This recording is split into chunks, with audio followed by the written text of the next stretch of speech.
ಮತ್ತೊಂದು ಕನ್ನಡದ teaser silent ಆಗಿನೇ ಎಲ್ಲರ ಗಮನವನ್ನ ಸೆಳೀತಾ ಇದೆ.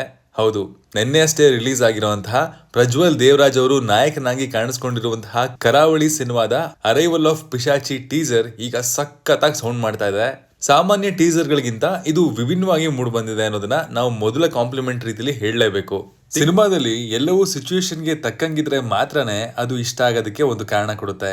ಅದು ಅಬ್ಬಾ ಅನ್ನೋ ರೀತಿಲಿ ಎಕ್ಸ್ಟ್ರಾಡಿನರಿ ಆಗಿ ಇರಬೇಕು ಅಂತೇನಿಲ್ಲ, ಟೈಮ್ಗೆ ತಕ್ಕಂಗೆ ನ್ಯಾಚುರಲ್ ಫೀಲಿಂಗ್ ಕೊಡೋತಾ ಇದ್ರೆ ಸಾಕು. ಕರಾವಳಿ ಸಿನಿಮಾದ ಈ ಟೀಸರ್ ನಲ್ಲಿ ಕೂಡ ಆ ಸಿಚುವೇಶನ್ ಹಾಗೂ ಎನ್ವಿರಾನ್ಮೆಂಟ್ಗೆ ತಕ್ಕಂತೆ ಅಭಿಮನ್ಯು ಸದಾನಂದ್ ರವರ ಕ್ಯಾಮ್ರಾ ವರ್ಕ್ ಹಾಗೂ ಸಚಿನ್ ಬಸ್ರೂರ್ ಅವರ ಎಲಿವೇಟಿಂಗ್ ಮ್ಯೂಸಿಕ್ ತುಂಬಾನೇ ಹೈಲೈಟ್ ಆಗುತ್ತೆ. ಯಂಗ್ ಟೀಮ್ ವರ್ಕ್ ಎನರ್ಜೆಟಿಕ್ ಆಗಿದೆ ಅನ್ನೋದು ಸ್ಕ್ರೀನ್ ಮೇಲೆ ಎದ್ದು ಕಾಣಿಸ್ತಾ ಇದೆ. ತಿಂಗಳಿಗೆ ಅದೆಷ್ಟೋ ಟೀಸರ್ಗಳು ಟ್ರೈಲರ್ಗಳು ರಿಲೀಸ್ ಆಗ್ತಾನೆ ಇರ್ತವೆ. ಆದರೆ ಅವುಗಳನ್ನ ಟೈಮ್ ಮಾಡಿಕೊಂಡು ನೋಡಬೇಕು ಅಂದ್ರೆ ಅದರಲ್ಲಿ ಏನೋ ಒಂದು ಸ್ಪೆಷಲ್ ಆಗಿದ್ರೆ ಮಾತ್ರ ತಾನೇ ಜನ ಟೈಮ್ ಕೊಡ್ತಾರೆ. ಕರಾವಳಿ ಸಿನಿಮಾದ ಈ ಟೀಸರ್ಗೆ ಕೂಡ ಜನ ಟೈಮ್ ಕೊಡೋದಕ್ಕೆ ಒಂದು ವ್ಯಾಲಿಡ್ ರೀಸನ್ ಇದೆ ಅಂತ ಹೇಳ್ಬೋದು. ಬನ್ನಿ ನಾವು ಕಂಡ ಹಾಗೆ ಟೀಸರ್ ಹೇಗಿದೆ ಅನ್ನೋದನ್ನ ನೋಡ್ಕೊಂಬರೋಣ. ಹಾಯ್ ಎಲ್ರಿಗೂ ನಮಸ್ಕಾರ ಅಂಡ್ ವೆಲ್ಕಮ್ ಟು ಖಡಕ್ ಸಿನಿಮಾ ಅನಾಲಿಸಿಸ್. ಟೀಸರ್ ನಲ್ಲಿ ಒಂದು ಕುರ್ಚಿಯನ್ನ ತೋರಿಸಿ ಅದನ್ನ ಪಿಶಾಚಿ ಅನ್ನುವಂತಹ ರೀತಿಯಲ್ಲಿ ಬಿಂಬಿಸಲಾಗಿದೆ. ಮೇಲ್ನೋಟಕ್ಕೆ ಇದರ ಸ್ಟೋರಿ ಬ್ಯಾಕ್ ಗ್ರೌಂಡ್ ನೋಡೋದಾದ್ರೆ ಇದು ಶಾಪಗ್ರಸ್ತವಾಗಿರುವಂತಹ ಕುರ್ಚಿ ಆಗಿರ್ಬೋದು ಹಾಗೂ ಅದನ್ನ ಪಡ್ಕೊಳ್ಳೋದಕ್ಕೆ ಸಾಕಷ್ಟು ಹೊಡೆದಾಟ ನಡೆದಿರುವಂತಹ ಸಾಧ್ಯತೆ ಕೂಡ ಇದೆ ಅನ್ನುವಂತಹ ರೀತಿಯಲ್ಲಿ ಅದನ್ನ ಬಿಂಬಿಸಲಾಗಿದೆ. ನಮ್ ತಲೆ ಕೂಡ ಅದನ್ನ ನೋಡಿದಾಗ ಬರುವಂತಹ ಮೊದಲ ಆಲೋಚನೆ ಅದೇನೆ. ಹಿಸ್ಟರಿಲಿ ಕೋಹಿನೂರ್ ವಜ್ರವನ್ನ ಧರಿಸಿದವರು ಒಂದೋ ಸೋತಿದ್ದಾರೆ, ಇಲ್ಲ ಸತ್ತಿದ್ದಾರೆ. ಆ ವಜ್ರಕ್ಕೆ ಬೆಲೆ ಇದೆ, ಆದ್ರೆ ಅದನ್ನ ತಗೊಂಡು ಹೋದವ್ರು ಮಾತ್ರ ಬೆಲೆ ಇಲ್ದಂಗ್ ಕಳೆದೋಗ್ಬಿಟ್ಟಿದ್ದಾರೆ. ಅದೇ ರೀತಿ ಇಲ್ಲಿ ಕೂಡ ಅಧಿಕಾರ ಅಥವಾ ಆ ವಿಶೇಷವಾದ ಕುರ್ಚಿಯ ಅರ್ಥವನ್ನ ಕೂಡ ಅದೇ ರೀತಿ ಪ್ರತಿಬಿಂಬಿಸಲಾಗಿದೆ. ಯಾಕಂದ್ರೆ ಅಲ್ಲಿ ಕಾಣಿಸ್ಕೊಳ್ಳುವಂತಹ ಭಯದ ವಾತಾವರಣ ಹಾಗೂ ಹತ್ತಿ ಉಳಿತಾ ಇರುವಂತಹ ಜೀಪು ಇವುಗಳೆಲ್ಲ ಕೂಡ ಅದನ್ನೇ ಅರ್ಥೈಸುತ್ತೆ.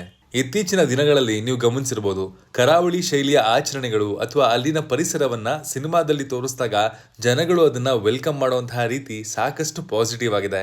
ಗುರುದತ್ ಗಾಣಿಗ ಅದನ್ನೇ ಕರಾವಳಿ ಸಿನಿಮಾದಲ್ಲಿ ಕೂಡ ಮತ್ತೊಮ್ಮೆ ಇನ್ನಷ್ಟು ವೈಭವೀಕರಿಸೋದಕ್ಕೆ ಸಜ್ಜಾಗಿದ್ದಾರೆ.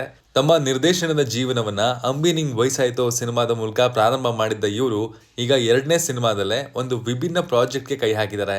ಈ ಸಿನಿಮಾದಲ್ಲಿ ಪ್ರಜ್ವಲ್ ದೇವರಾಜ್ ಅವರ ಲುಕ್ ಕೂಡ ಸಾಕಷ್ಟು ವಿಭಿನ್ನವಾಗಿದ್ದು, ಈ ಸಿನಿಮಾಗೆ ಸಾಕಷ್ಟು ಟೈಮ್ ತಗೊಂಡು ಚಿತ್ರೀಕರಣವನ್ನ ಮಾಡ್ತಾ ಇದ್ದು ಒಂದು ಪರ್ಫೆಕ್ಟ್ ಪ್ರಾಡಕ್ಟ್ ನ ಜನಗಳ ಮುಂದೆ ಇಡೋದಕ್ಕೆ ಈ ಎಲ್ಲಾ ಶತಾಯ ಗತಾಯ ಪ್ರಯತ್ನ ನಡೀತಾ ಇದೆ ಅನ್ನೋದು ಕೂಡ ಇಲ್ಲಿ ಕಂಡು ಬರ್ತಾ ಇದೆ.